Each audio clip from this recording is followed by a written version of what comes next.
futebol, ele é uma loucura, né? E aí a gente começa a tentar entender algumas coisas, né? Antes de abrir para vocês. Como é que pode o Zubeldia começa a colocar jogadores tecnicamente melhores do que aqueles que estavam em campo e o time piora?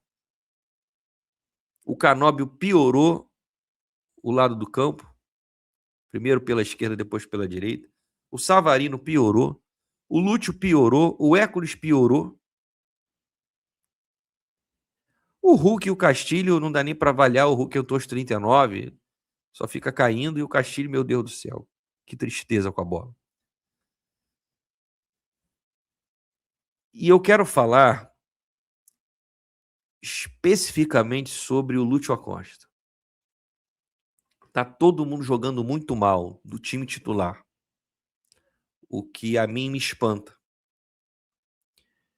e me faz crer que quando a maioria ou todos os jogadores estão mal, a culpa necessariamente não é deles. Não é possível que um grupo de 11 atletas estejam todos eles vivendo uma péssima fase. Tem alguma coisa errada. Isso pode ser de ordem tática, pode ser relacionamento, os jogadores não confiarem mais no Zubeldia, na sua capacidade de inverter situações difíceis. Isso a gente não podemos cravar nada, são apenas especulações. Mas é muito estranho. E o símbolo disso é o Lúcio Acosta. Gente, esse jogo do Botafogo, para mim, eu fiquei observando o posicionamento dele, a forma como ele estava. Tá muito estranho. Tá muito esquisito. E antes que falem dessa investigação inicial sobre a questão das apostas, ele já vinha mal antes da Copa do Mundo. Não foi por causa disso que ele passou a jogar mal. Eu acho que ele piorou, mas piorou junto com o time titular. O Savarino também tá jogando nada. O Hércules não tá jogando nada. O Martinelli, apesar do gol contra o Vasco, também caiu de produção. Mas o Lúcio Acosta, especificamente, assim, ele saiu de um jogador que a torcida chamava de craque, porque fazia grandes jogadas de craque, para um pereba. Assim, a conta não bate, cara. O Martinelli, por exemplo, ele caiu de produção, mas não é uma distância tão gigantesca assim. O Martinelli não se tornou um jogador péssimo com essa má fase atual. Ele piorou, mas às vezes faz algumas jogadas. Cara, o Lúcio não faz nada, ele erra tudo.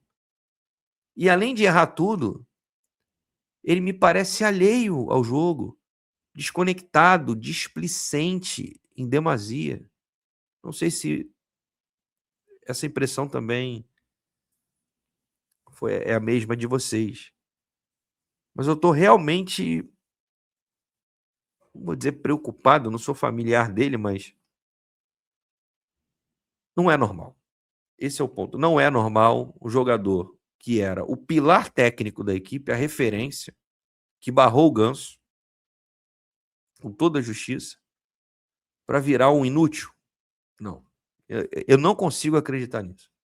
O cara não pode deixar de ser um grande jogador por uma porcaria. Não existe isso, gente. Mas é o que a gente está vendo. Ele não acerta nada, ele não dá sequência a jogada nenhuma. Ele se tornou, ou está jogando nesse momento, aquele jogador que muita gente, inclusive eu, poderia imaginar de um cara de 31 anos, hoje ele tem 32, que veio dos Estados Unidos e fez a carreira praticamente toda lá, com 1,60 m. O que a gente pensa? Ah, meu irmão, esse cara vai jogar o quê aqui no Brasil? Não vai ver a cor da bola com esse tamanho? Ou muitos de vocês não pensaram isso também? Eu admito, eu pensei. Eu acho difícil esse cara jogar aqui. É um preconceito meu, admito. E ele calou minha boca. Ele jogou muito bem ano passado. E estava jogando bem até 3 meses atrás, 4 meses atrás. por aí, né? E o que está acontecendo com ele? Será que a piora tem relação com essa investigação das apostas? Se sim, esse cara não pode jogar até ele estar mentalmente forte. Conversa com ele. Não é possível que o Zubeldia, a diretoria, os próprios jogadores não estejam percebendo que todo mundo está vendo. A queda de produção do Lúcio Acosta é assustadora, cara. Não é simplesmente o cara cair de produção, é ele deixar de ser um jogador nota 8 para um jogador nota 2, pô. Não tem como a gente olhar para isso e pensar ele foi uma enganação. Cara, não dá. A qualidade que eu vi do Lúcio, porra, metendo uma bola. Sempre eu elogiava aqui.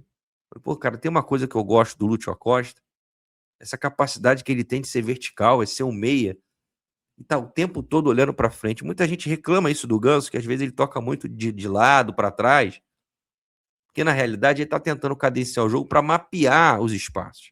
E no jogador lento. Fazer o quê? O Acosta não é lento, não é um jogador de velocidade, mas não é lento. É um jogador de dinamismo. Ele pegava a bola, já olhava para frente. Já olhava para o centroavante e para os pontos. Para ter com quem dialogar. Ele tocava e já recebia. Chutava pouco, é verdade. Isso é uma crítica que a gente sempre fez ao Acosta. Desde que ele chegou, que ele chuta pouco. Às vezes quer levar demais no toque até praticamente a pequena área. Mas, bicho, cadê esse jogador? Como é que pode decair tanto assim? É estranho.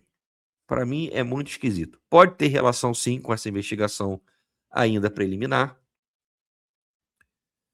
Aí começa a especular que os jogadores já não acreditam mais no trabalho do Zubeldia. Como eu falei, é uma especulação, não tem informação nenhuma.